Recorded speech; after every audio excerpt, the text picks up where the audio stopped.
হযরত আলী রাদিয়াল্লাহু তাআলা আনহু ফজরের নামাজ আদায় করার জন্য মসজিদে গেলেন। এদিকে হযরত ফাতেমা রাদিয়াল্লাহু তাআলা আনহা অত্যন্ত জ্বর থাকা অবস্থায় ঘরের সমস্ত কাজ শেষ করেছেন।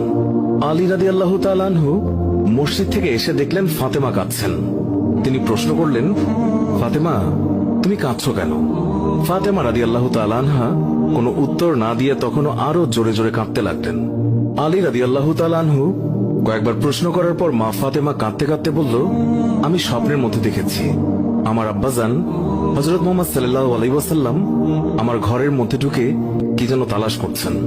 ঘর থেকে বের হওয়ার সময় আমি পেছন দিক থেকে আমার আব্বাজানকে ডাক দিলাম, ও আব্বাজান, আপনি কি তালাশ করছেন? আব্বাজান তখন বললেন, ও আমার ফাতিমা, আমি তো তোমাকেই তালাশ করছি, তোমাকে নিয়ে যাওয়ার জন্য। আরো বললেন, ও আমার ফাতেমা, আজকে তো তুমি রোজা রাখবে, সেহরি করবে আলীর দস্তরখানায় আর ইফতার করবে আমার দস্তরখানায়। তখন হযরত আলী রাদিয়াল্লাহু তাআলা আনহু এই স্বপ্ন শোনার পর দুইজনে বুঝতে আর বাকি থাকলো না যে ফাতেমা ইন্তেকাল করবেন। দুজনে আরো জোরে জোরে কাঁদতে লাগলেন। এই সময়ের মধ্যে হযরত হাসান এবং হুসাইন রাদিয়াল্লাহু তাআলা আনহু এসে তারা জিজ্ঞাসা করলেন, আব্বাজান, আম্মাজান, আপনারা কেন কান্না করছেন? ফাতেমা রাদিয়াল্লাহু তাআলা আনহুর একটি অভ্যাস ছিল, যখন হাসান হুসাইন তাকে কোনো কাজে বিরক্ত করতেন তখন দুইজনকে নানাজানের কবরের কাছে যেতে বলতেন।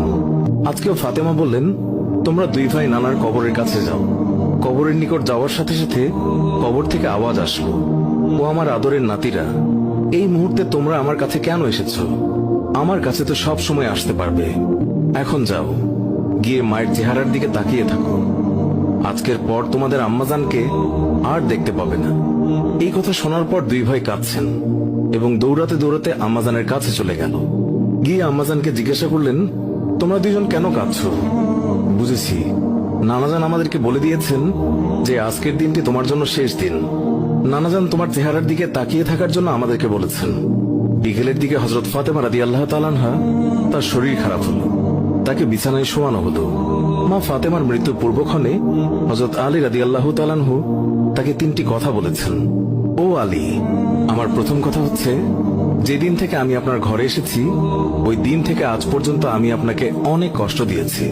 আপনি যদি আমাকে ক্ষমা না করেন তাহলে কি আমার কারণে আব্বাজান অনেক লজ্জিত হবেন। বলেন, আপনি আমাকে ক্ষমা করলেন কিনা?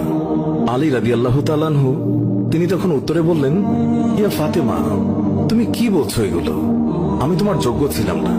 তোমার আব্বাজান দয়া করে মেহেরবানি করে তোমার হাত আমাকে দিয়েছেন।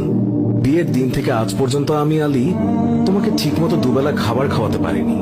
ও ফাতিমা, তুমিই বলো,